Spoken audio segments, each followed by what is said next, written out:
तो हेलो दोस्तों, आज हम लोग बात करेंगे मोबाइल की हिस्ट्री के बारे में। मतलब लिटरली तुम्हें वो सारी बातें मैं बताने वाला हूँ जो कि मोबाइल की हिस्ट्री से इंपॉर्टेंट होती है। मतलब आईओएस और एप्पल के बाद, मतलब आईओएस और एंड्रॉयड में जो परिवर्तन आए हैं, उससे पहले शुरुआती क्या था, मतलब फ़ोन कैसे बनाए गए थे, और उसके बाद इन दोनों में क्या क्या चेंजेस आए। और साथ ही साथ हम लोग ये बात करेंगे कि आखिर एप्पल इतना ज़्यादा बड़ी कंपनी कैसे बना पाया, मतलब इतनी बड़ी कंपनी जो कि 3 ट्रिलियन की है, और वो कंपनी कैसे एप्पल बना पाया और उसकी शुरुआत इतने कम समय में की और इतनी जल्दी इतना बड़ा अचीवमेंट हासिल करना बहुत बड़ी बात होती है। और हम लोग ये भी बात करेंगे कि आईफोन 14 जो कि इस समय आने वाला है उसमें क्या क्या स्पेक्स होने वाले हैं। वैसे आईफोन 12 और 13 और 11 तीनों चारों को मैं एक दूसरे से कंपेयर भी करूँगा। तो हो सकेगा तो वीडियो को एंड तक ज़रूर देखना। और पहले हम लोग यहाँ पर इतिहास लेंगे, मोबाइल की हिस्ट्री, फिर एप्पल की हिस्ट्री के बारे में थोड़ी मोड़ी बातें करेंगे, और उसके बाद बाकी चीज़ों को हम डिस्कस करेंगे। तो सबसे पहले मैं खोल लेता हूँ आईफोन का, नहीं, हिस्ट्री ऑफ फ़ोन।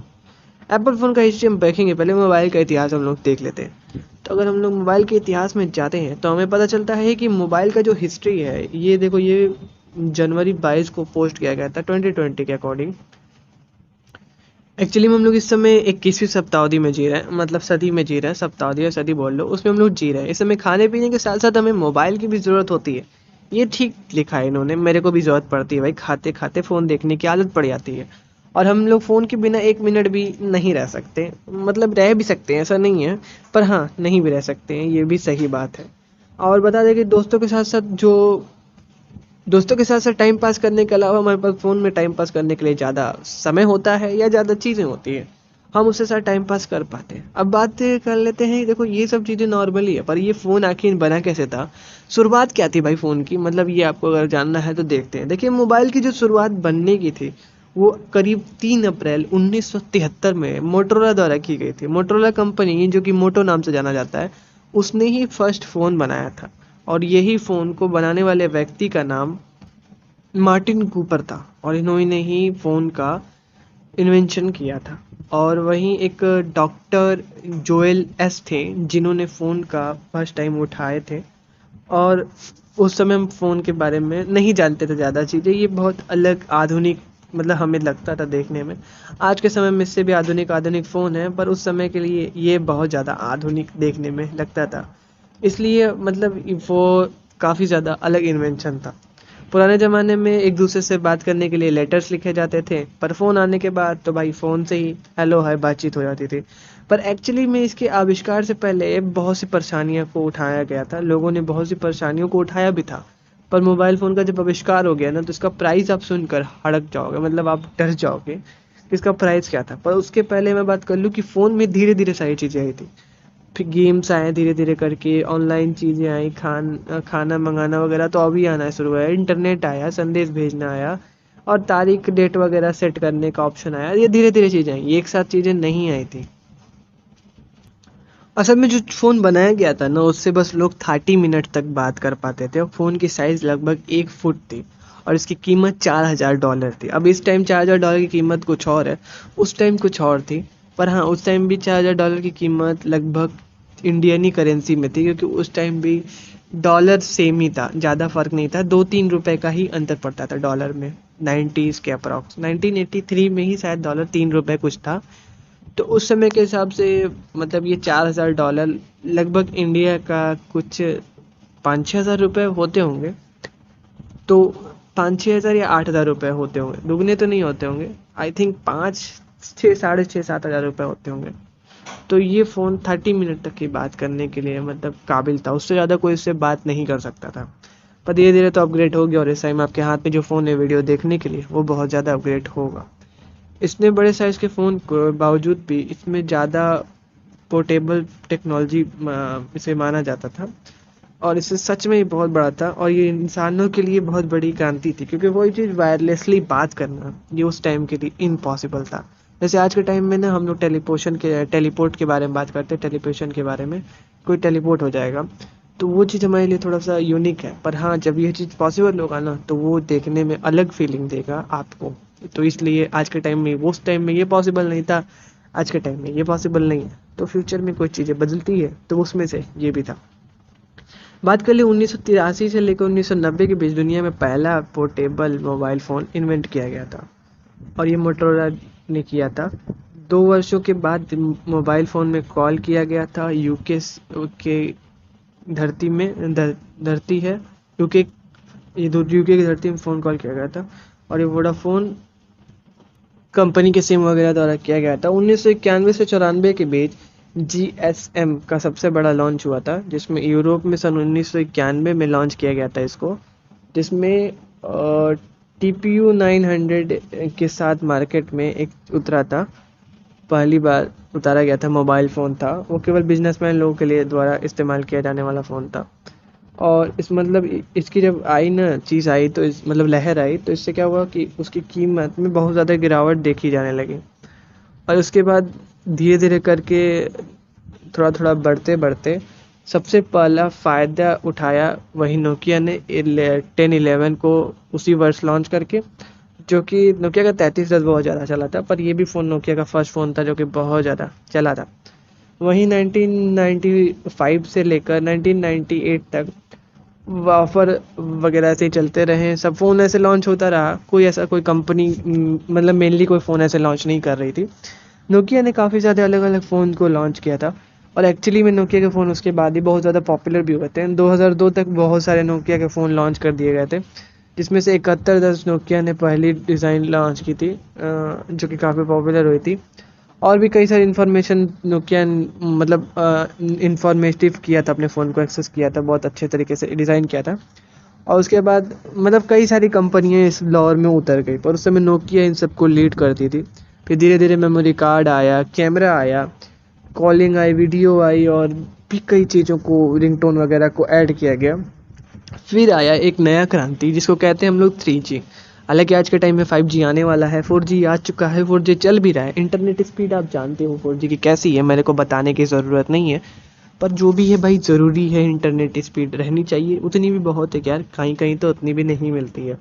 तो वही बात कर ले कि जब 3G लॉन्च हुआ था, जो कि 3G जब आया तो उस टाइम के अकॉर्डिंग देखो 3G जब लॉन्च हुआ तो स्पीड बढ़ गई थी, डाउनलोडिंग काफ़ी बेहतरीन स्पीड हो गई थी। 2 Mbps एक बहुत बड़ा BS 2 Mbps ए तक मतलब चला जाता, मार्च 2003 में पहुंचा था। और 3G सर्विस एक बहुत बड़ा क्रांति लाई थी। हालांकि आज के टाइम में 3G भी सब पूछता नहीं है कोई, क्योंकि भाई सबको अब धीरे धीरे तेज आदत पड़ गई इंटरनेट की। पर हाँ, उस टाइम के लिए ये चीज़ काफ़ी ज़्यादा इम्पॉर्टेंट थी। सोनी वालों ने भी एक अपना Z1010 निकाला था, जो कि मुख्य रूप से वीडियो कॉलिंग के लिए मतलब यूज़ किया जाता था। ये काफ़ी ज़्यादा पॉपुलर भी हुआ था वो फ्यूचर वीडियो कॉल के लिए फ़ोन। और फिर धीरे धीरे फ्यूचर्स में आए रिंगटोन, वाईफाई। जब वाईफाई और वाटर प्रूफ आया ना, फुल वेब ब्राउजिंग, तो उसके बाद यार फ़ोन पूरी तरह से बदल गया। वैसे ये दौर 2007 और 2010 के बीच का था, जब ऐसे ऐसे फ़ोन आना शुरू हुआ। और इसी साल एप्पल ने भी फ़ोन लॉन्च किया था, जो कि आईफोन ने पहली बार मई 2007 में आया था एप्पल की तरफ से। ये मतलब स्ट्रॉन्ग ब्रेड वाला फ़ोन, जिसमें आपको डिस्प्ले दिखता था और 3 बटन नीचे दिखते थे, बाकी सारे फ़ोन में पहले बटन ही आते थे। तो ये सारी चीज़ों को रिप्लेस कर दिया, जो कि पुराने फ़ोन थे उनको रिप्लेस करके एक नई टेक्नोलॉजी को लाया। वायरलेस चार्जिंग में एप्पल ने इंट्रोड्यूस किया था उसी टाइम के कुछ मतलब टाइम बाद। वहीं 2011 से 2014 के बीच ये सबसे बड़ी क्रांति थी 4G सर्विस को लेकर। मतलब इसके साथ साथ इंडिया का पूरा तो बदलाव ही बदल गया 4G आने के बाद। और इंडिया आज के टाइम में फर्स्ट ऐसा कंट्री है जो कि सबसे ज़्यादा इंटरनेट यूज़ करता है पूरी दुनिया में। तो यहीं पर स्मार्टफोन में काफ़ी ज़्यादा पॉपुलर हुए यहीं से 2014 में, क्योंकि उससे पहले भी हुए थे, पर 4G आने के बाद एक्चुअली में बहुत ज़्यादा पॉपुलर। और 5 Mbps की स्पीड ले आई थी 4G, जो कि बहुत ज़्यादा होती है, लिटरली इतनी ज़्यादा स्पीड उस टाइम कोई नहीं देता था, जो कि एक्चुअली में बहुत ज़्यादा होता है। वहीं वॉइस रिकॉर्डिस्टन और कॉम वैसे उसी साल वॉइस असिस्टेंट्स भी मतलब लॉन्च किए गए थे। गूगल वॉइस भी लॉन्च किया गया था उसी साल, जो कि असिस्टेंट बन गई है।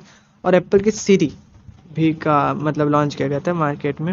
हालांकि इसी तरह गैलेक्सी वालों ने भी अपना लॉन्च किया था, सैमसंग के, और भी कई लोगों ने लॉन्च किया था, पर ये दोनों ज़्यादा पॉपुलर इस टाइम पे और इनके बारे में लोग ज़्यादा जानते हैं।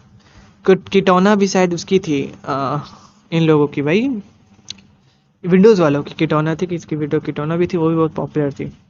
2015 से 18 का साइज ये मास्टर मतलब है मैटर करता है, क्योंकि इस टाइम ग्लोबल टाइम में काफ़ी ज़्यादा परिवर्तन आए थे। आईफोन 7 प्लस का जो डिस्प्ले था वो लगभग 57% बहुत बढ़ोतरी के साथ डिस्प्ले 57% बढ़ोतरी के साथ देखने को मिली, और ओरिजिनल आईफोन 2007 की तुलना में फिर मोबाइल का पेमेंट थोड़ा बढ़ गया था, पर एप्पल ने इस बार बड़ा चीज़ किया था। इसी साल एप्पल पे और एंड्रॉयड पे के साथ साथ यूज़र्स ने कई सारे ऑफर्स में ख़रीदे फ़ोन को इस्तेमाल भी किया। उसी के बाद से ज़्यादातर अमेज़ॉन पे और गूगल पे तो हाल में लॉन्च हुआ है। सबसे पुराना पेटीएम वगैरह भी है, वो भी लॉन्च किया गया था। पुराना में तो अमेज़ॉन एप्पल पे ज़्यादा पुराना हुआ क्योंकि वो पहले लॉन्च किया था मेरे हिसाब से। तो अभी प्रेजेंट डेट में बात कर ले तो ई ने लॉन्च किया था यूके में 5G सर्विसेज, और 2000 मई 19 तक हमारे यहाँ भी था आई 3 4G। अब 2020 के बाद 5G हमारे यहाँ भी शुरू हुआ था 2021 में। 2020 में हुआ नहीं क्योंकि कोविड पेंडेमिक की वजह से थोड़ा सा इधर उधर से हो गया, पर 2022 में थोड़ा मोटा 5G का टेस्टिंग हुआ था। अब धीरे धीरे करके 5G को मार्केट में लाया जाएगा और 6G पे काम शुरू हो जाएगा। और यही था मोबाइल का पूरा इतिहास। और उसी के साथ साथ हम बता दें कि आज के टाइम में ऐसा हो गया है कि फ़ोन इतने ज़्यादा हाईटेक हैं, इतने ज़्यादा हाईटेक है कि उस टाइम में मतलब ऐसे कोई फ़ोन बने नहीं थे जो कि हाईटेक थे। मतलब इतने सारे हाईटेक फ़ोन हैं। दुनिया का सबसे पहला मोबाइल फ़ोन कॉल भी मार्टिन कूपर द्वारा किया गया था, और आज के टाइम पे सब कोई कॉल करता है। और भाई गजब का मतलब फ़ोन का ट्रेंड पूरी तरह से बदल गया है। फ़ोन 1 किलो का था और इतना ज़्यादा वजन होने के बाद फ़ोन को 10 घंटे लगते थे चार्ज होने में। आज के टाइम में अगर आप 30 मिनट भी चार्ज करोगे तो 50% से ऊपर फ़ोन चार्ज रहता है, उसके बाद भी लोगों को कम लगता है। तो सोचो 1 किलो का फ़ोन 8 या 10 घंटे चार्ज होता था, उसके बाद वो 30 मिनट चलता था। अब उस टाइम का ज़माना कैसा था मुझे नहीं पता भाई, सोच के काफ़ी ज़्यादा दुख भी होता है और काफ़ी ज़्यादा समझ नहीं आता है यार, ऐसा भी हो सकता है कभी। मतलब गज़ब यार, मतलब सही में। जापान में हमेशा टेक्नोलॉजी को लेकर आगे रहा है। 1969 में भी लॉन्च किया गया था इसका फ़ोन, जो कि पहला फ़ोन था इनका। और ये जबकि आज के टाइम में इनके यहाँ 1G के नाम से जाना जाते हैं, जिन्हें से आज 1G के नाम से आना था। 1G एक उनका फ़ोन था जापान।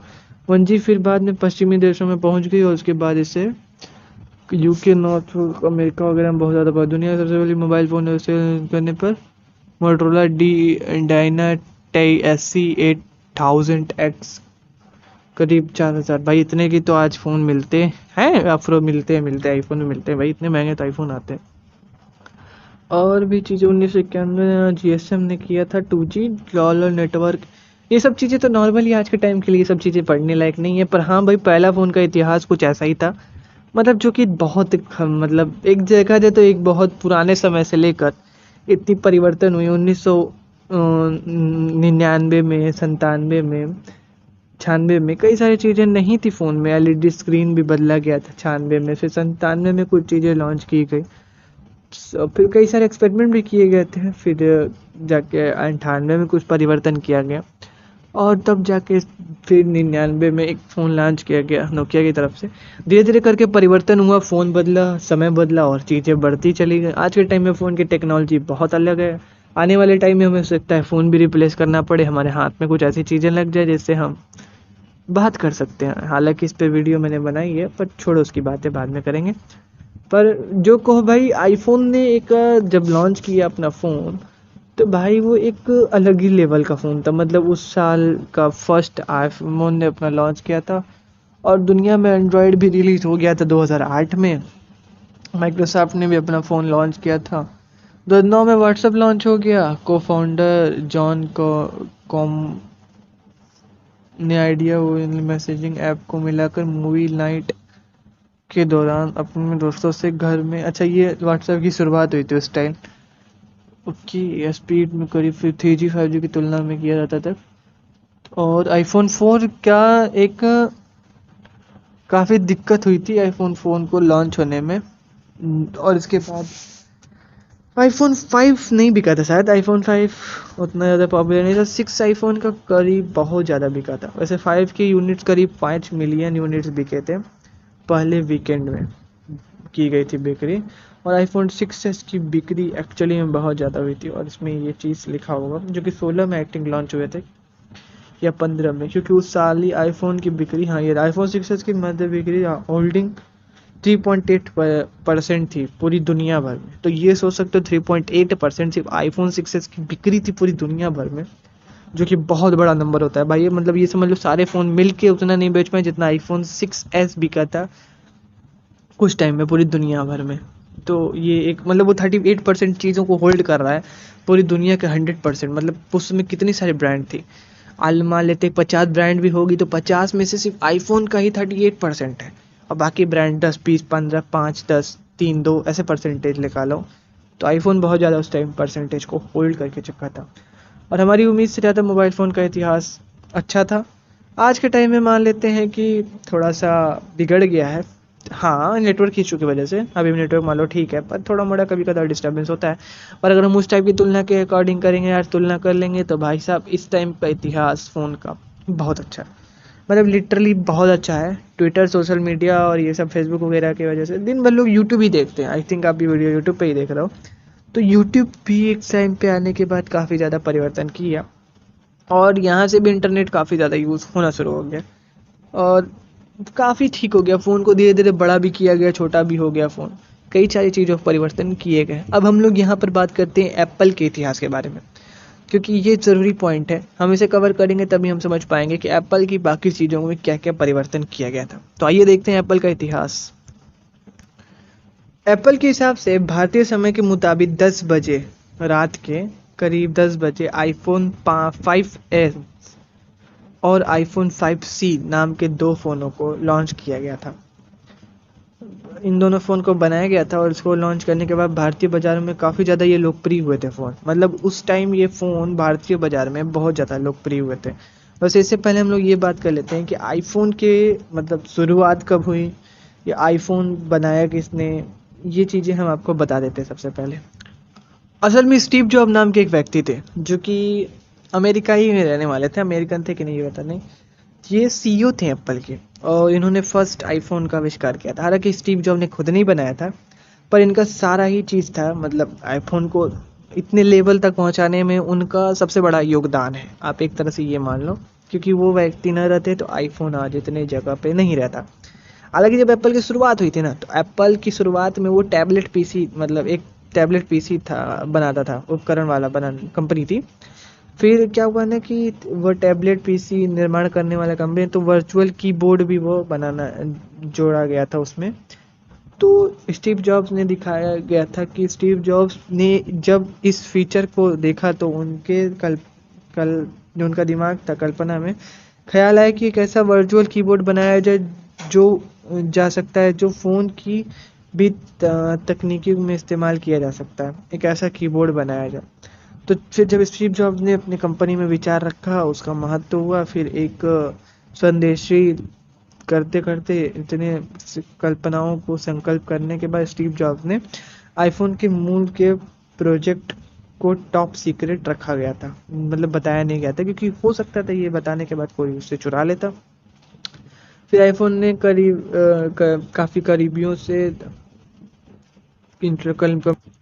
कंप्यूटर इलेक्ट्रॉनिक्स चीज़ों में काफ़ी चीज़ तेज़ थे, और वो दुनिया से 10 साल आगे सोचते थे। सोचो 2 साल आगे सोचते थे। अगर स्टीव जॉब्स आज के टाइम में थे तो वो 2030 के बारे में सोचा करते होंगे। मतलब गजब ना। स्टीव जॉब्स ने अपनी पूरी टीम को बैठाया और बताया ऐसी ऐसी चीज़ें, और 2007 में पेश किया गया एक पहला फ़ोन। स्टीव जॉब्स ने बताया जो फ़ोन, उस हिसाब से एक नया फ़ोन बनाया गया। उसे हम कहते हैं आईफोन 1, या तो 1 ही कह लो आईफोन। पहले उसे आईफोन का मूल कहानी स्टीव जॉब्स ने वास्तव में इसे फ़ोन बनाकर दिखाया और कोशिश करके भी बताया।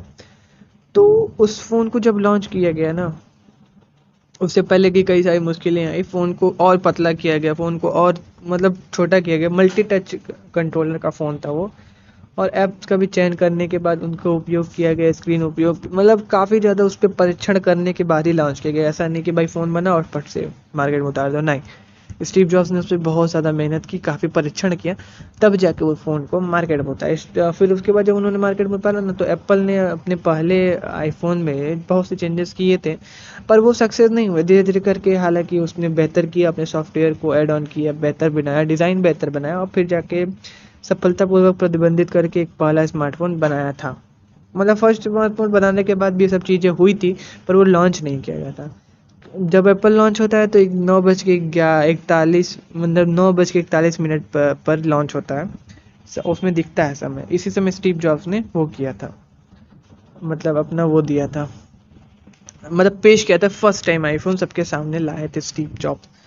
तो अगर आप नहीं जानते हो तो आपको बता दें कि वही समय था जब स्टीव जॉब्स ने 2007 में दुनिया के सबसे पहले आईफोन प्रदर्शन किया था, और इसलिए आज भी आईफोन वाले से शुभ मानते हैं, अच्छा मानते हैं, इसलिए ये टाइम आज भी दिखाया जाता है।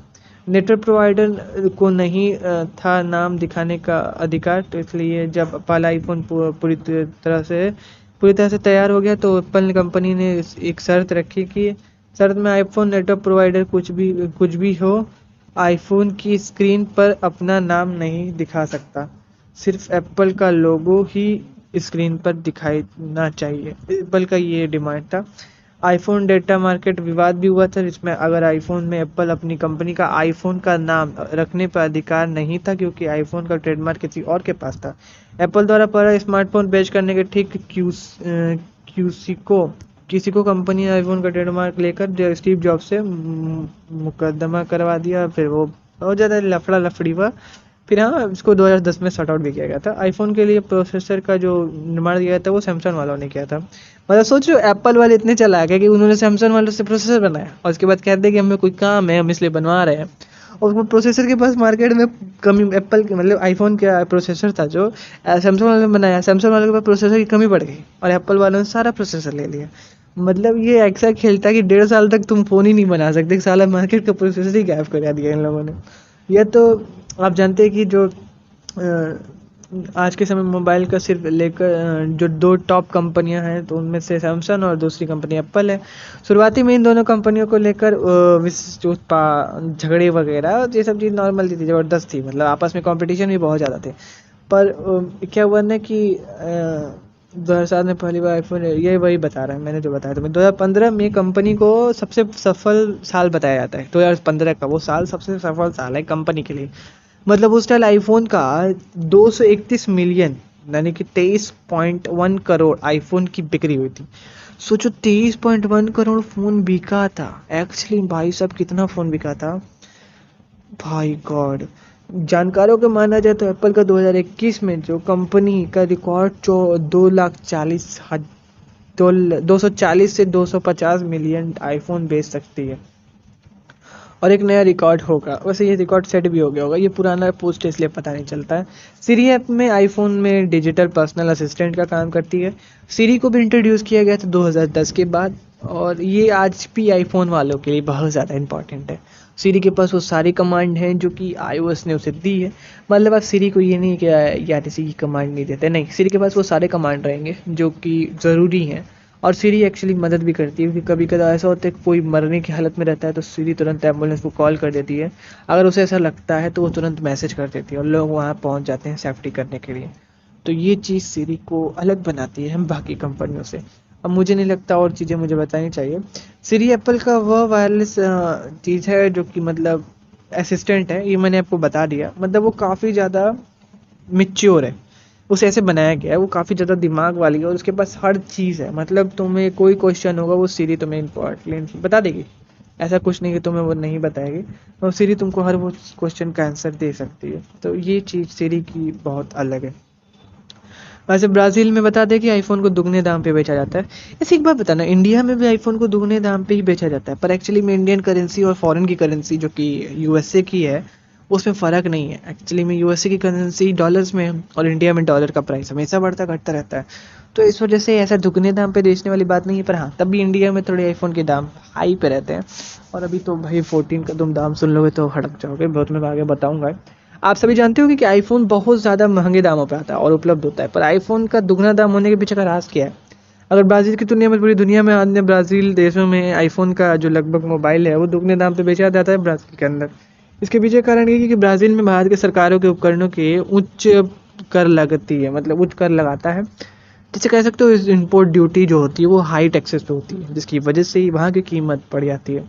वैसे अब ब्राज़ील और भारत प्रभावित करते हैं इसकी कीमतों को, पर भी यहाँ के लोग इतने वाले हैं ना कि भैया परचेस तो ज़रूर करेंगे, चाहे एप्पल कितना महंगा हो चाहे कितना सस्ता हो, परचेस करेंगे। मतलब अगर भारत की सरकार ऐसे न करे तो यहाँ पर भी आईफोन सस्ते हो जाएंगे, मतलब जो आईफोन 60,000 का वो तुम्हें 50,000 या 40,000 तक का मिल जाएगा।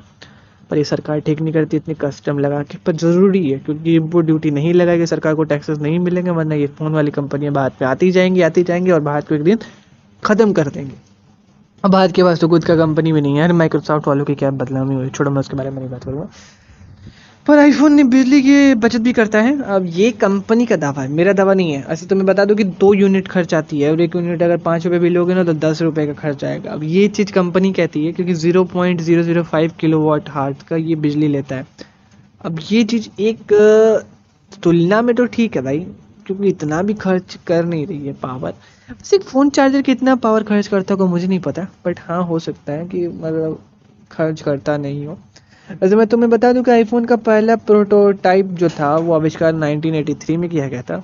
प्रोटोटाइप आविष्कार एक तरह का ऐसा आविष्कार है, तो इसमें मतलब आप समझ लो कि एक्चुअली फ़ोन ही रहता है, उसको मतलब टेस्टिंग मोड पे ही रहता है। इस चीज़ से सूत्रों के अनुसार दुनिया का पहला आईफोन दुनिया भर में आईफोन के 900 मिलियन 90 करोड़ के सक्रिय उपभोक्ता। ये भाई साहब 900 मिलियन 90 करोड़, यानी कि इतना बड़ा ये नंबर है कि अगर मैं आपको बताऊं, जैसे ये भी है कि आईफोन के लॉन्च होने के 1.5 हफ्ते पहले आईफोन के सारे यूनिट्स बिक जाते हैं एक्टिव यूजर्स के लिए। मतलब इतने यूज़र हैं उनके कि उनके ये यूनिट्स ख़त्म हो जाते हैं पहले यूनिट 1.5 हफ्ते के अंदर। तो आप सोच सकते हो कि कितने लोग आईफोन परचेस करते हैं।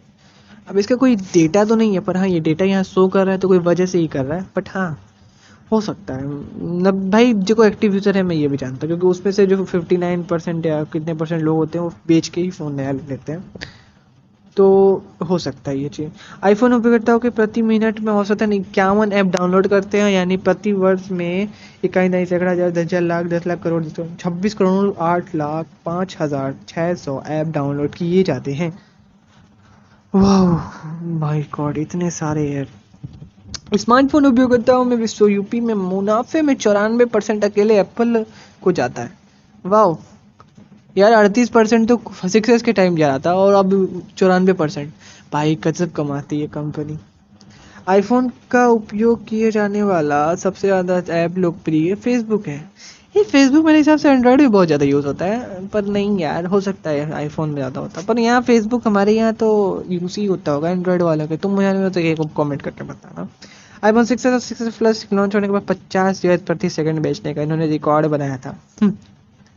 क्या मैं बोलूँ, 50 डिवाइस प्रति सेकंड, मतलब आप समझ रहे हो जितनी देर में मैं वीडियो बनाया उन्हें करोड़ों डिवाइस बेच चुका होगा ये। अरे भाई साहब गजब बेचा था यार, मतलब इतना ज़्यादा बिक्री हुई थी फोन की, मुझे पता भी नहीं था। न्यूनतम आंकड़ों के हिसाब से पता चलता है कि आईफोन शुरुआती लॉन्च के बाद 2020 तक 2.2 बिलियन से अधिक आईफोन बेचे गए। ओ भाई साहब वाह। वैसे मैं बता दूं, एप्पल कंपनी हर साल 2 मिलियन से 20 करोड़ से अधिक आईफोन बेचती है, जो कि एक इनफ बात है भाई, कंपनी इतना बेच सकती है। आईफोन की शुरुआत में टैबलेट प्रोजेक्ट के रूप में शुरू किया था, मतलब टैबलेट के प्रोजेक्ट में शुरू किया था, बाद में कंपनी फ़ोन बनाने लगी। वैसे आपको ये भी बता दें कि एप्पल का जो आईफोन 6 लॉन्च हुआ था, तो उसको लोग जब खरीदने जाते थे ना तो वो इतना ज़्यादा लोकप्रिय हो गया था, मतलब इतना ज़्यादा लोकप्रिय हो गया था कि आप ये समझ लो ना कि जैसे लोगों को खरीदना आईफोन तो वो 7 महीने तक जो लाइन होता था उसे लगाते थे। मतलब 7 मंथ वेट करने के बाद आपको एक आईफोन 6s मिलेगा, जो कि कितना ज़्यादा पॉपुलर हुआ था आप ये सोच सकते हो। और मतलब भाई 2.2 बिलियन बेचा है पूरे मतलब विश्व में। अपनी इंडिया की जनसंख्या सेकेंड या फर्स्ट पोजीशन पे, चाइना वालों की ज़्यादा है, पर यार तब भी सोचो इंडिया की जनसंख्या से भी ज़्यादा आईफोन उसने बेचा है। और भाई साहब ये बहुत बड़ा एक रिकॉर्ड है। और आज एप्पल की कंपनी है मतलब इसी मुकाम पे इसीलिए पहुंची है तो कि इतने बड़े प्रोजेक्ट को करने के लिए स्टीव जॉब्स जैसा मतलब जो सीईओ था वो एक्चुअली में नहीं मिलेगा, क्योंकि भाई उन्होंने ही इस कंपनी को मतलब इतना बड़े लेवल पर एक्सपांड किया। हालांकि स्टीव जॉब को बाद में निकाला भी गया था या उन्हें हटा दिया गया था, पर वो वापस से आ गए क्योंकि भाई उनकी ज़रूरत कंपनी को थी। और आज फिर मान लो स्टीव जॉब तो नहीं है, पर तब भी आज भी एप्पल उस मुकाम पर पहुंच गया है। बस स्टीव जॉब रहते तो एप्पल का ये हालत भी नहीं होता कि एप्पल लोगों को मतलब चार्जर नहीं देता और ये सब चीज़ें, क्योंकि ये लोग चार्जर बेचकर भी और ईयरफोन बेचकर बिलियंस में मनी बचा रहे हैं, जो कि गलत बात है। सेव इन्वायरमेंट भी करना अच्छी बात नहीं है। हालांकि अब मैं आपको इस चैप्टर में बताने वाला हूँ कि आईफोन के जो 11, 12 और 13 बने हुए हैं वो कितने ज़्यादा सक्सेस थे, या उसमें क्या क्या बदलाव किए गए थे, और क्या सच में एप्पल इन 4-5 सालों में फ़ोन में कुछ चेंजेस किया है या वो आपको बेवकूफ़ बना रहा है। तो इसी बारे में बात करते हुए हम लोग शुरू करते हैं अपना नेक्स्ट चैप्टर। हालांकि इस चैप्टर से पहले हम बात कर लेते हैं कि एप्पल में जो चार्जर और उसके ईयरबड्स वगैरह निकाले जा रहे हैं उसके पीछे का वजह क्या है। अब इसके पीछे का कोई एक वजह तो नहीं है, पर हाँ इसके पीछे के कई सारे मेनली रीज़न हैं जिनके बारे में आज के वीडियो में हम लोग ये बात करने वाले हैं। अब देखिए, एप्पल इन चीज़ों को हटाकर बहुत ज़्यादा पैसा कमाता है, और एप्पल का कहना ये है कि उसको पर्यावरण को मतलब स्वस्थ रखना है, मतलब अच्छा रखना है। उसके ध्यान में रखते हुए एप्पल ने ऐसा डिसीज़न लिया है।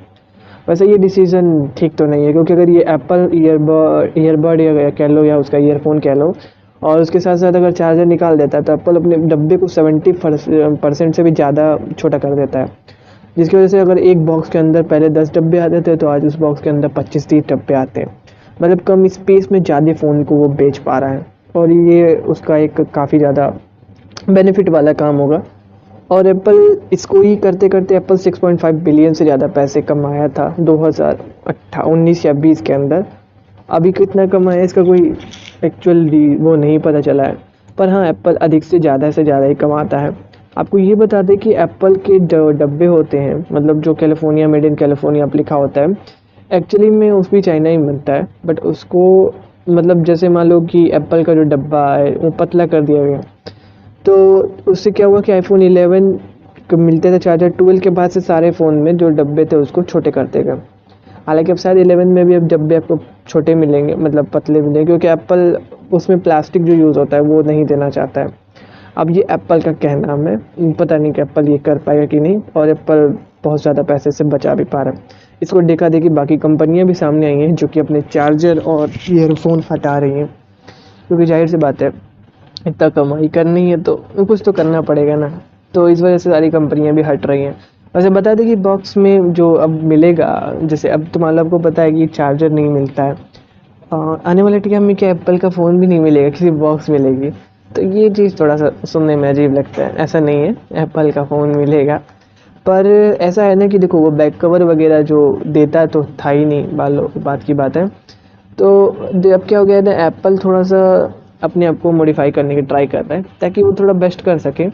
अब एप्पल क्या करेगा ना कि आने वाले टाइम में आपसे एप्पल 1 साल का वो लिख कर लेगा। अगर आप अपने टेम्पर्ड को बदलवाते नहीं और एप्पल का ऐसे इमेज ख़राब होता है तो वो आप पे फ़ाइन भी लगा सकता है।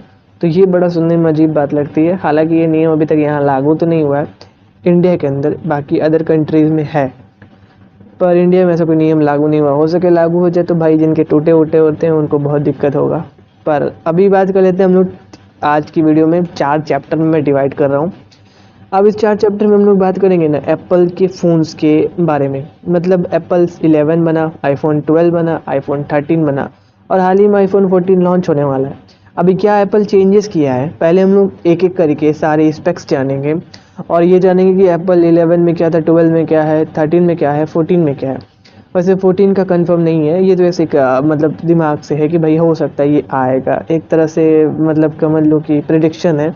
तो इस वजह से उसमें हम लोग भी जानेंगे कि क्या होने वाला है। पर हम लोग यहाँ जानेंगे 11, 12 और 13 में एप्पल ने क्या क्या चेंजेस किए। हालांकि अगर आप चेंजेस की बात कर लो ना, तो मेजर जो चेंजेस आया था सामने, उसमें इन्होंने कैमरे को बताया था कि 13 में जो कैमरा है वो काफ़ी ज़्यादा सिनेमैटिक चीज़ों को ले सकता है, या बहुत ज़्यादा अल्ट्रा हाई रेजोल्यूशन वाला कैमरा यूज़ किया गया है।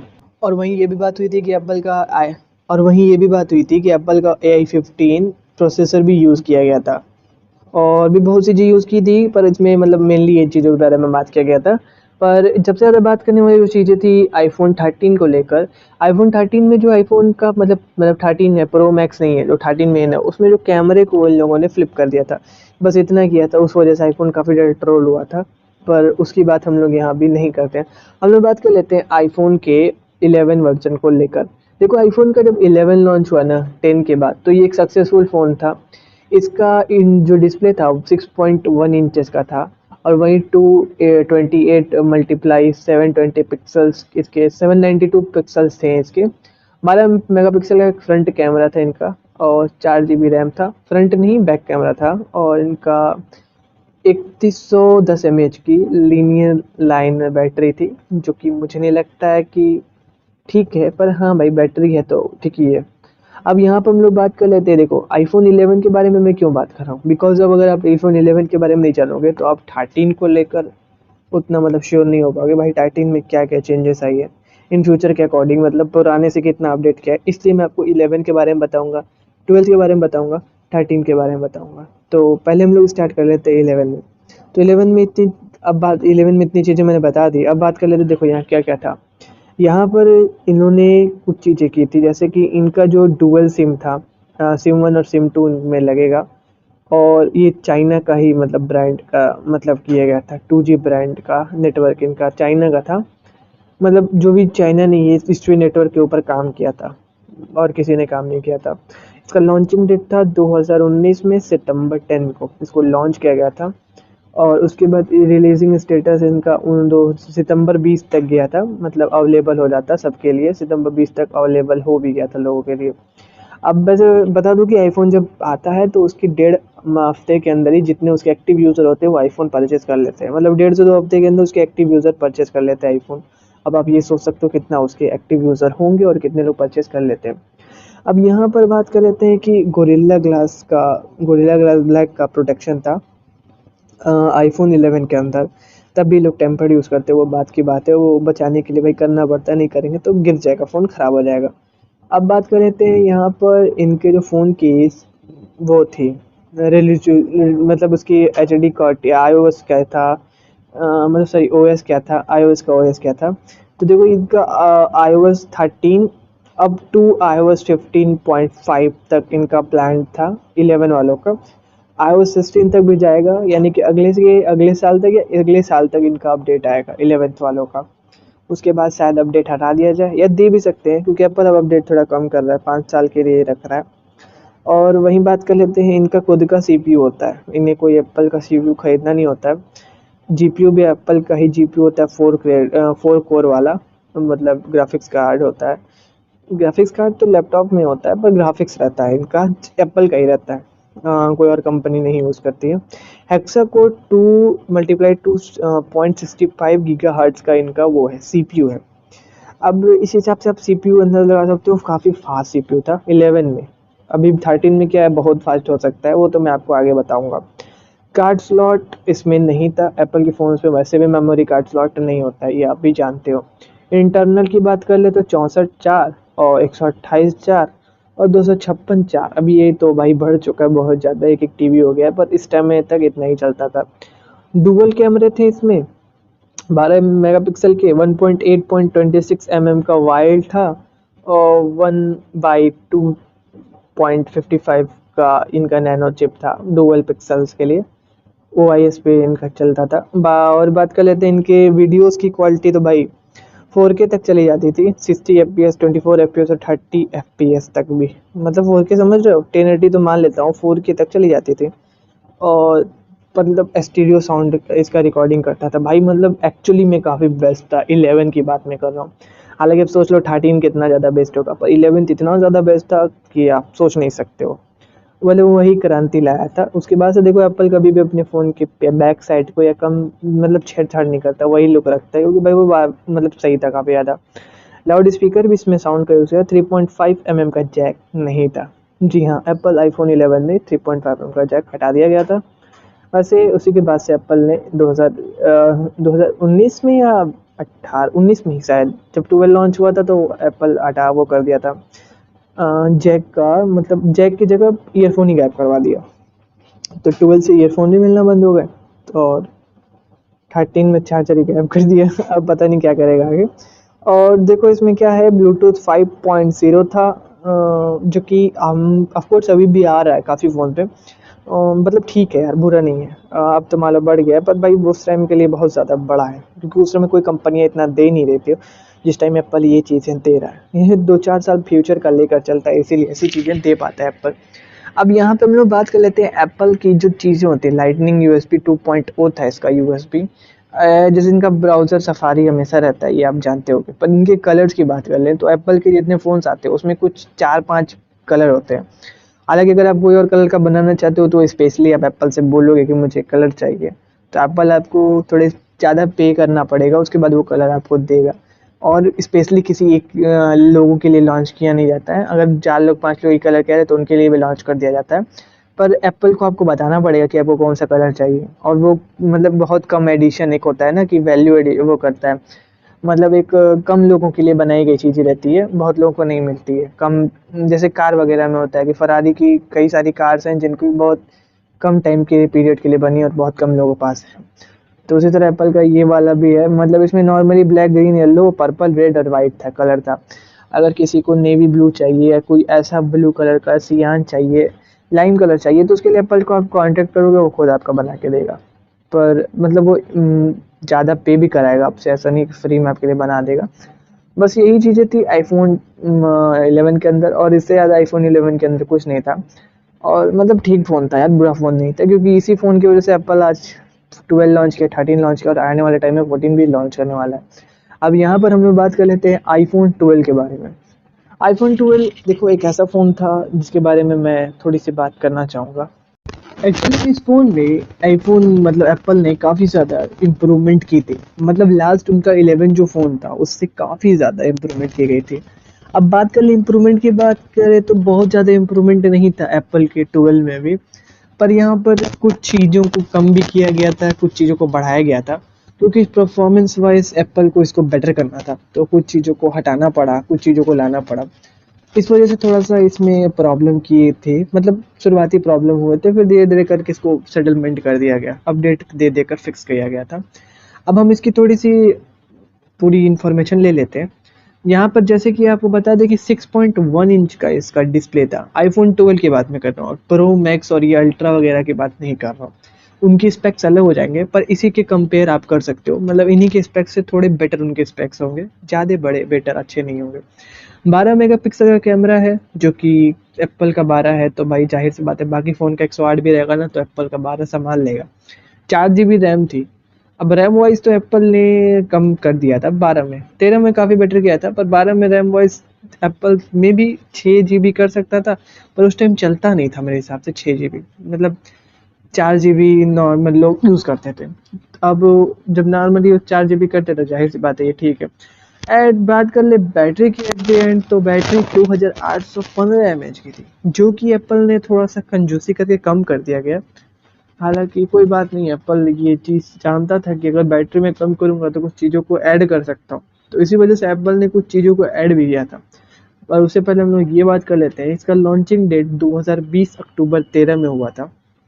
और जब सबके लिए अवेलेबल हो गया था वो दिन था 23 तारीख। मतलब 23 तारीख को ये सबके लिए अवेलेबल हो गया था, क्योंकि एप्पल के जब भी फ़ोन लॉन्च होते हैं तो मैंने आपको अभी भी बताया था लास्ट वीडियो, मतलब लास्ट ऑडियो में, कि ये अप्रॉक्स डेढ़ हफ्ते के अंदर आउट ऑफ स्टॉक हो जाते हैं। जो कि उनके एक्टिव यूज़र बहुत सारे हैं तो वो उन्हें परचेस कर ही लेते हैं।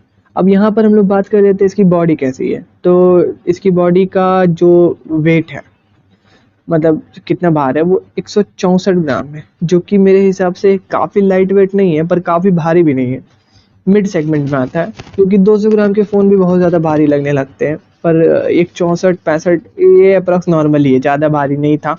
अब जाहिर सी बात है मेटालिक फ्रेम में और वो रहेगा तो भारी तो होना पक्का ही है। पर बैटरी अगर कम और कर देते तो हल्का हो जाता, पर बैटरी अब अगर कम कर देते तो बेकार हो जाता, पूरा फ़ोन मतलब ख़त्म हो जाता। यहाँ पे बात करते हैं बिल्ड क्वालिटी में, तो गोरिल्ला ग्लास का इनको प्रोटेक्शन दिया गया था एप्पल वालों को। एप्पल वालों को नहीं दिया गया था, एप्पल ने लगाया था गोरिल्ला ग्लास का प्रोटेक्शन। अब यहाँ पे इनका सिम भी आपको पता ही होगा, नैनो सिम कार्ड लगता है। पहले डुअल वो था, माइक्रोचिप था, अब नैनो सिम कार्ड हो गया और छोटा कर दिया गया। तो यहाँ पर डुअल स्लॉट थे जो कि नैनो सिम के थे, मतलब डुअल स्लॉट में आप नैनो चिप कर सकते हो। वैसे ये चाइना का ही बनाया गया था। ये जो हार्डवेयर था चिप वाला वो चाइना ने बनाया था, इसको साफ साफ मेंशन किया जाता है, वरना ये दिक्कत कर देगा ना। बात करें डिस्प्ले, तो display super retina XDR OLED HDR10 और डिस्प्ले थी, और विजन इसका था 625 हिट्स निट्स, इसका वो था विजन था। और साइज़ की बात कर ले 6.1 इंचेस की साइज़ थी, 90.2 सेंटीमीटर स्क्वायर। इसका वो था पूरा साइज। रेजोल्यूशन की बात कर ले तो ये से 1170 मल्टीप्लाई 2050 32 पिक्सल्स का था, जो कि इनफ था मेरे हिसाब से, उस टाइम के लिए बेस्ट था, और फ़ोन नहीं दे रहे थे। एंड्रॉयड 15.5 तक इसको आप प्लेट कर सकते हो और 16 भी इसमें आएगा, तो यार ये भी सही है। वो 16 तक तो अभी तक एप्पल कंफर्म भी कर चुका है कि ये तो बन चुका है, ये जल्दी हम लोग देने वाले हैं। पर ऐसे ये अभी तक इसमें आएगा, और भी अपडेटेड होंगी, पर ये इसके साथ लास्ट अपग्रेड हो सकती है अगर एप्पल का क्या नाम रहा, तो हो सकता है एप्पल इसको ज़्यादा दे अपग्रेड। पर अभी तक जितने फ़ोन आने वाले उसमें iOS का 16 अपडेट काफ़ी ज़्यादा इंपॉर्टेंट है, उसमें काफ़ी चीज़ इम्प्रूव हुई है, तो इसलिए वो ज़रूरी है।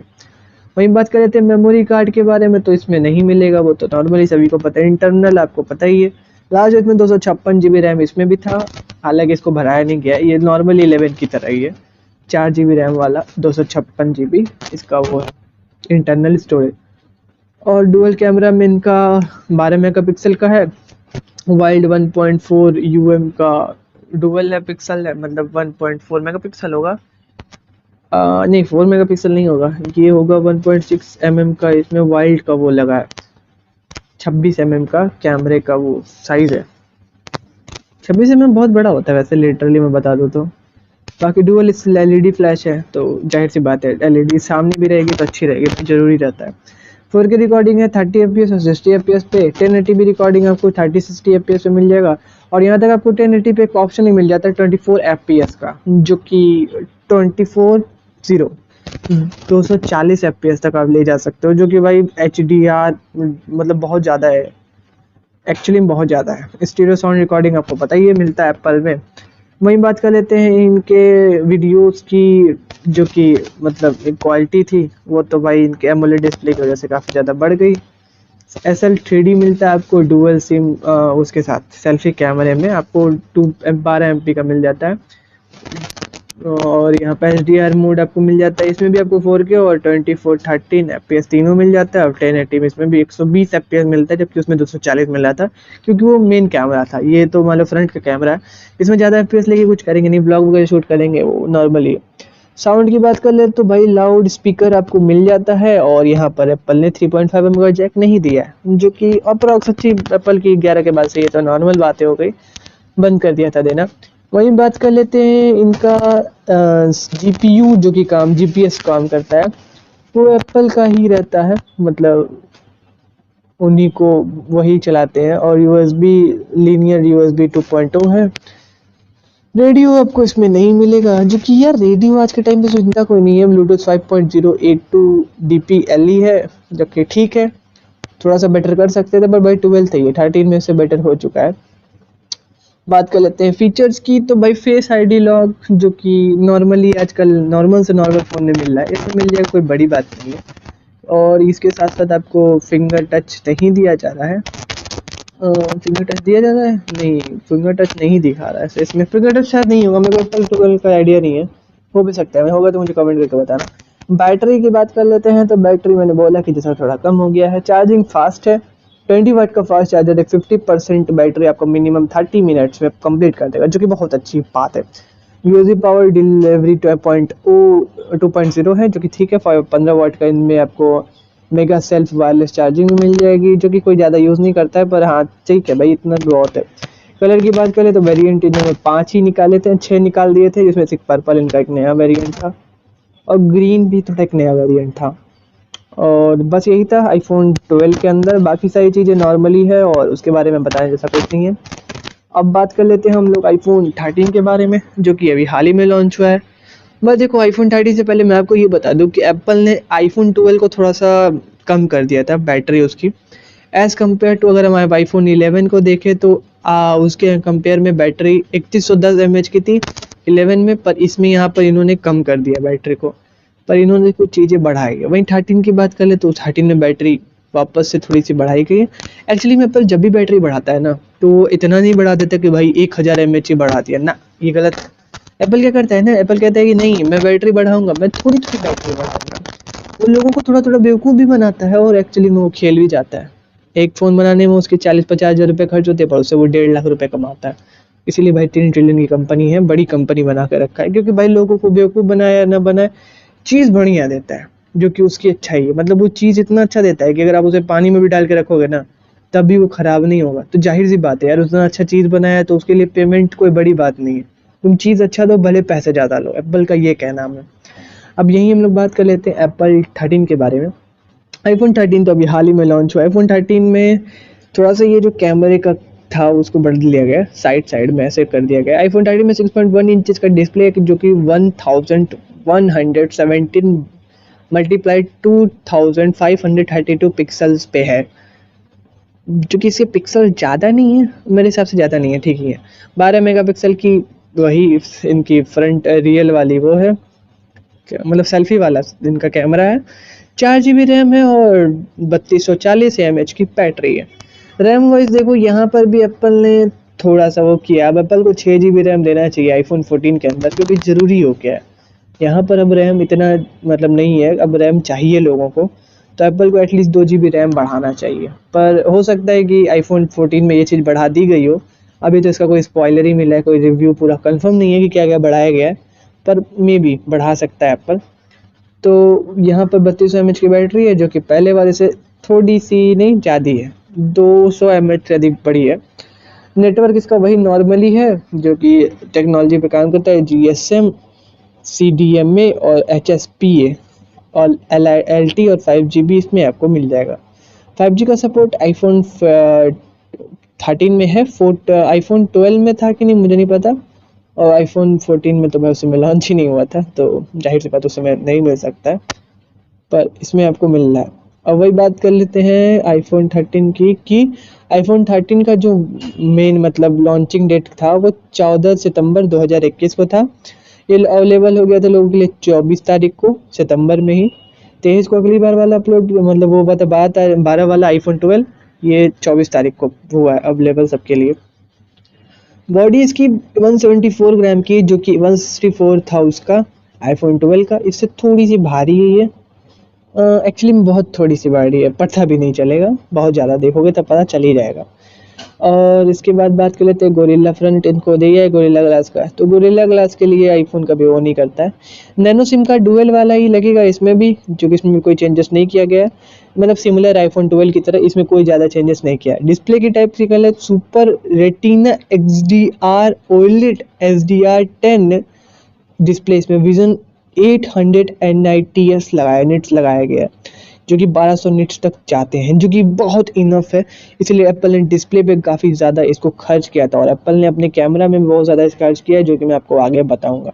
साइज़ वही मैंने आपको बताया 6.1 इंचेस का है, जो कि थोड़ा सा एक्चुअली में छोटा नहीं है, आईफोन 12 ही इतना है, थोड़ा सा इधर उधर है। मतलब देखो क्या है ना कि समझ नहीं आता है। अब ऐसे इसमें तो लिख दिया 1 इंचेस 2 इंच, नहीं समझ में आता है, पॉइंट में मेजर करना पड़ता है, तो मतलब सेम ही लगता है। ऐसा नहीं लगता कि भाई कोई बोल दिया 6.8 इंच का है, तो 6.8 इंच का फ़ोन है ना, तो 6.8 इंच जो रहेगा मतलब पॉइंट में वो 8 इंच नैनो इंच टाइप करेगा, बहुत छोटा सा, पता सिमिलरिटी नहीं पता चलेगी। पर अगर वही करे भाई 1 इंच बढ़ा दिया, तो 5 इंच का फ़ोन 6 इंच का होगा, तो एक्चुअली में वो काफ़ी बड़ा हो जाएगा, देखने में भी लगेगा बड़ा और एक्चुअली में हो भी जाएगा। पर मतलब ऐसा कि उसमें नीचे थोड़ा सा कर्व कर देंगे, ऊपर थोड़ा काट देंगे, जिससे वो थोड़ा छोटा भी हो जाएगा। पर वो सब हम लोग यहाँ बात करने के लिए नहीं बैठे हैं, हम लोग बात करने वाले हैं आईफोन 13 की। बॉडी को लेकर तो हमने आपको बता ही दिया कि डिस्प्ले में ये है, नैनो सिम कार्ड लगेगा। अब यहाँ पर डिस्प्ले में भी मैंने आपको बता दिया, बॉडी बता दिया, तो अब बात कर लेते हैं इसके अंदर है क्या क्या चीज़। तो देखो इसमें OS iOS 15 अप टू 50.5 से 16 iOS आएगा, मतलब ये सभी में आएगा। अब तो 14 मेरे हिसाब से iOS बढ़ जाएगा, iOS 15 पर, तो हो सकता है कि आईफोन 16 में ऐसा ना हो, मतलब ना भी आ सकता है। पर मेरे हिसाब से मतलब मान लेते हैं कि वो आ भी जाए तो अच्छी बात है, क्योंकि कुछ चीज़ें अपडेट हो जाती है OS आने से। वही GPU इनका वही एप्पल का ही है, 4 कोर वाला ग्राफिक्स है। वहीं CPU की बात करें तो हेक्सा कोर 2 × 3.23 GHz का इनका वो है CPU। मेमोरी वहाँ पे नहीं दी गई है, जो कि एप्पल की बहुत ज़्यादा पुरानी आदत है। मैं परेशान हो गया बोलते बोलते, पर एप्पल को यार एक मेमोरी कार्ड देना चाहिए। पर ऐसी बात भी नहीं है, एप्पल जब इतना ज़्यादा एक यार 1 GB एक टीवी भरना आसान बात नहीं होता है, कंप्यूटर में भरने में हालत ख़राब हो जाती है, तो फ़ोन है। और रही बात एप्पल रिकॉर्डिंग जो कैमरा करता है ना, वो थोड़ा ज़्यादा हाई रेजोल्यूशन में करता है, तो इनमें भी वो भर जाता है, एक टीवी मान लेता हूँ। पर भाई आज के टाइम में एक टीवी भरना इम्पॉसिबल है यार, मतलब 120 एफपीएस पे भी रिकॉर्ड करोगे ना, तब भी थोड़ा टाइम लगेगा यार, मतलब नहीं भरेगा इतना जल्दी। 6 महीने 7 महीने तो बड़े आराम से चले जाएंगे एक टीवी भरने में, अगर कोई चाहेगा तब भरना। अब ऐसा थोड़ी ना कि आप नहीं चाह रहे हो और आपका एक टीवी भरता जा रहा है, तो ऐसा तो होगा नहीं। आप जब जाहिर सी बात उसमें घुसेड़ते जाओगे तो भरेगा ही, इसलिए लैपटॉप वगैरह में ट्रांसफ़र भी लोग कर देते हैं। पर वो तो नॉर्मल की बात है, यहाँ पर आपको और बढ़िया परफॉर्मेंस मिल रहा है। मेन मजे की बात ये है कि एप्पल ने इस बार 64 GB का कोई ऑप्शन दिया ही नहीं था, सीधा एप्पल ने उसे 128 GB में कन्वर्ट कर दिया। मतलब 4 128 मिलेगा, फिर आपको 256 मिलेगा, और फिर आपको 4 512 मिलेगा। तो भाई समझ रहे हो, 4 512 GB, जो कि भरना एक मतलब इम्पॉसिबल है। एक टीवी वाला वेरिएंट आया था, प्रो मैक्स में है वो, तो भाई एक टीवी वाला प्रो मैक्स में है, तो जाहिर सी बात है भाई उसको भी भरना थोड़ा पॉसिबल नहीं है। एक टीवी वाला तो मेरे हिसाब से इम्पॉसिबल नहीं है, पर भरा जाएगा, पर उसमें भाई टाइम लगेगा, तुरंत नहीं भर सकते कोई उसको। और यही बात कर लेते हैं जो इसका मेन कैमरा है, जो कि डुअल है 12 मेगापिक्सल पे। दोनों मेगापिक्सल, दोनों ही कैमरा 12 मेगापिक्सल पे है, तो पर दोनों के थोड़े चेंजेस है। जैसे 12 मेगापिक्सल पे ये जो है 120 डिग्री तक का तापमान सहन कर सकता है। 13 mm का इसका लेंस है। डुअल एलईडी फ्लैश आपको मिल जाएगा टोन के साथ। HDR आपको मिलेगा 4K में, आपको 24 FPS 30 FPS और 60 FPS तक का मिल जाएगा। और वहीं 1080 में आपको एक 240 FPS भी मिल जाएगा। 30 60 और 120 तो मिलेगा ही मिलेगा, 240 भी आपको मिल जाएगा। पर ये मेन कैमरे की बात है, और यहाँ पर आपको वही स्टूडियो ऑडियो रिकॉर्डिंग मिलेगा ही, और विजन SDR रहेगा, वो तो कोई दिक्कत नहीं। अप टू 60 FPS के बाद से आपको सब मिलना शुरू हो जाएगा। सेल्फ जो कि इसका सेल्फी कैमरा है, कह लो जो फ्रंट कैमरा है, उसकी बात करें तो देखो सेल्फी कैमरा में ये होता है कि भाई ज़्यादा फ्रंट में बहुत कम ही लोग रिकॉर्ड करते हैं, मेन कैमरा ज़्यादा लोग रिकॉर्ड करते हैं। तो इसलिए एप्पल ने फ्रंट का जो उसका कैमरा है उसको 12 मेगापिक्सल का रखा है, पर उसका जो लेंस का मतलब जो साइज़ है उसका, इसका 26 था और इसका बड़ा कम करके 23 कर दिया है, जो कि थोड़ा ही सा कम है, बहुत ज़्यादा नहीं कम है। SL3D में आपका डेप्थ रिकॉर्डिंग करेगा ये। HDR इसमें भी है, 24 30 और 60 FPS में आपका रिकॉर्ड करेगा 4K में। और वही बात कर लेते हैं 1080 में भी आपका ये 120 FPS तक ले जाएगा, जो कि मेरे हिसाब से इनफ है भाई, इतना फ्रंट के लिए बहुत है। इतना ज़्यादा किसी को फ्रंट का यूज़ नहीं रहता है, पर मे भी एप्पल दिया तो भाई जाहिर सी बात है बेस्ट ही दिया है। अब लास्ट हम लोग बात कर देते हैं, लास्ट नहीं है, 2 3 चीज़ और बची है अभी। बात कर लेते हैं इनका साउंड, जो कि आपको पता है सिम का जैक नहीं मिलेगा 3.5 mm का, तो वो हटा दो, वो मिलने से रहा, बाकी सब नॉर्मल पहले जैसा है। यहाँ पे बात कर लेते हैं ब्लूटूथ भी 5.0 है, जो कि लेटेस्ट ही है, ठीक है। अब बात कर लेते हैं यहाँ पे इनकी USB लाइटनिंग USB 2.0 है। ठीक है, मतलब बुरा भी नहीं है, पर एप्पल को इस साल बढ़ाना चाहिए, कुछ इसमें चीज़ें बदलनी चाहिए। रेडियो नहीं है, कोई दिक्कत नहीं है। Wifi 8.2 ABGN AC6 dual band hotspot दिया गया है, मतलब ठीक है, बुरा नहीं है। ठीक है, मैं ऐसे कह रहा हूँ, लग रहा है कि मैं ही बना के एप्पल वालों को बैठा हूँ, पर देखो बेस्ट ही दिया था एप्पल ने, बहुत ट्राई किया बेस्ट देने का। अब उससे ज़्यादा अगर वो बेस्ट देता है तो जाहिर सी बात है उसका प्राइस भी बढ़ जाता है, लोग प्राइस उतना अफोर्ड नहीं कर पाते, तो भाई जाहिर सी बात है उसे परचेज नहीं करते और उसका सामान बिकता नहीं। तो इसलिए भाई जाहिर सी बात है उसे थोड़ा मोड़ा सस्ता करके बेचना चाहिए, मगर वैसे थोड़ा मोड़ा सस्ता नहीं था, ये बहुत ज़्यादा महंगा था। पर मैं बता रहा हूँ जितने लोग लेने वाले हैं उनके लिए बहुत सही था, क्योंकि उनको अच्छी चीज़ें मिल भी रही है। कैमरा देखोगे तो भाई बहुत क्या क्वालिटी है, मक्खन की तरह कैमरा चलता है। रात में भी तुम उसे रिकॉर्डिंग करोगे तो बिल्कुल नहीं वो सर उधर होगा, मतलब एकदम अच्छी से रिकॉर्डिंग करके दिखाएगा। वहीं हम लोग बात कर लेते हैं MSSC की। कलर वेरिएंट की बात करें तो इसमें एक नया कलर ऐड किया गया था, पिंक और midnight starlight blue red green, जो कि ग्रीन वाला तो पुराना ही 12 में ऐड किया गया था, रेड भी था। पिंक मेरे को लगता है नया है, मिडनाइट ये एक नया कलर है, और एक ये स्टार लाइट कलर एक नया है। ये 3 कलर का नया वेरिएंट एप्पल निकाला था। और टेस्टिंग वगैरह तो नॉर्मल ही है, FPS भी 59 तक दे देता है GFX बेंचमार्क के अकॉर्डिंग। भाई डिस्प्ले भी ठीक है। और प्राइस की बात कर ले तो इसका 71,000 रुपये प्राइस है इंडिया में। भाई 70,000 में ये चीज़ बेटर ही दे रहा है, इतना बुरा भी नहीं दे रहा है।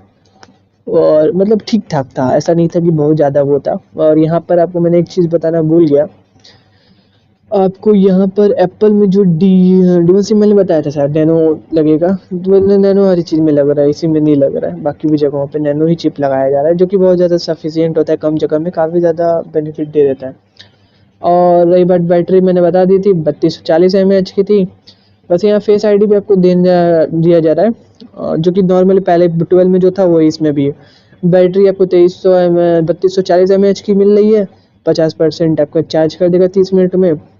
यूएसबी पावर डिलीवरी 2.0 मिल रहा है, 15 वाट का आपको चार्जर मिल रहा है वायरलेस वाला।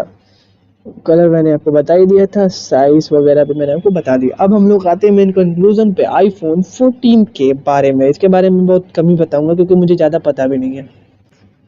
अब बात कर लिया जाता है आईफोन 14 के बारे में, जिसके बारे में लोग जानना बहुत चाह रहे हैं और सबको बेसब्री से वेट भी है। इसका प्राइस लगभग 1 लाख रुपए होने वाला है इंडिया में, जो कि ज़्यादा है। iOS 14 पर ये काम कर रहा है इस टाइम पे, 15 आने वाला है इसमें। 6 GB रैम iOS ने इस बार लॉन्च कर दिया है। अब ये चीज़ कंफर्म नहीं है, मैं बता रहा हूँ, पर हाँ हो सकता है उसने लॉन्च किया 6 GB।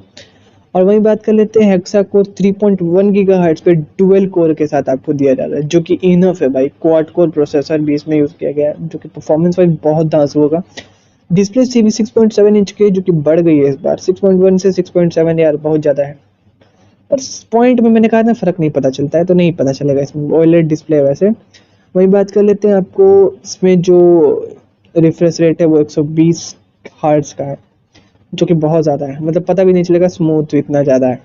डुअल कैमरा आपको मिल जाएगा। पहला जो कैमरा है 48 प्राइम कैमरा रहेगा, 48 मेगापिक्सल का। 13 मेगापिक्सल का अल्ट्रा वाइल्ड कैमरा रहेगा, और डुअल एलईडी फ्लैश भी मिलेगा। फ्रंट का जो कैमरा होगा 13 मेगापिक्सल रहेगा, 1 मेगापिक्सल बड़ा है, वो भी रेटिना फ्लैश के साथ। बैटरी की बात करें तो 3815 mAh की बैटरी है। अप्रॉक्स चार्जर पहुंचने वाला है एप्पल, फास्ट चार्जिंग के साथ आपको मिल जाएगा। सिम 1 भी आपको इसमें नैनो मिलेगा। सिम 2 आपको ई सिम मिलेगा। ये कोई ई सिम नया चीज़ आया है जो एप्पल ने इंट्रोड्यूस किया है। 64 GB का इंटरनल स्टोरेज आपको मिलेगा। नॉट एक्सपेंडेबल आपको नहीं करना होगा इसे। डुअल रेजिस्टेंट वाटर, मतलब इसमें दो डुअल आपको वाटर रेजिस्टेंट मिलेगा, जिसमें डस्ट भी आ जाएगा और वाटर भी आ जाएगा। और इसके अलावा इसके बारे में ज़्यादा इन्फॉर्मेशन नहीं है, बस इतनी इन्फॉर्मेशन है अभी के लिए। हो सकता है फ्यूचर में और भी चीज़ें पता चले इसके बारे में, पर इतनी इन्फॉर्मेशन है जो कि आपको सितंबर 2022 में आएगा। सितंबर 2022 में मेरे हिसाब से यही 24 या 25 को भी लॉन्च होगा, क्योंकि नॉर्मल जितने फ़ोन थे इसके 24 या 25 को ही लॉन्च किए गए थे, तो ये भी एक अप्रॉक्स मेरे हिसाब से 24 या 25 को लॉन्च होगा।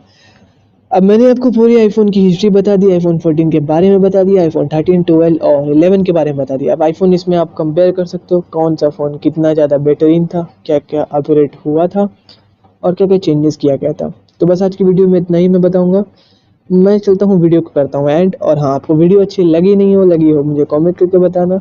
मुझे पता है इस पर कमेंट नहीं आएंगे, पर मैं एक तरह से पूछना चाह रहा था क्या कमेंट आते हैं कि लाइक आते हैं। और भाई 1 घंटे की वीडियो बनाना एटलीस्ट बहुत ज़्यादा मुश्किल है, मतलब इतना ज़्यादा दिमाग मत्था पच्चीसी हो जाती है 1 घंटे की वीडियो बनाने के लिए। पर ये ज़रूरी भी है क्योंकि 1 घंटे में बहुत सी चीज़ों को कवर कर लेते हैं। मतलब आपको पूरा मैंने हिस्ट्री बता दिया, फ़ोन की हिस्ट्री के साथ साथ आईफोन की हिस्ट्री बता दिया, जो कि भाई बहुत ज़्यादा बड़ा है। तो इस वजह से यार इसके लिए बिग थम्स अप। मैं मिलता हूँ तुमसे किसी और इंटरेस्टिंग टॉपिक के अंदर, तब तक के लिए बाय बाय।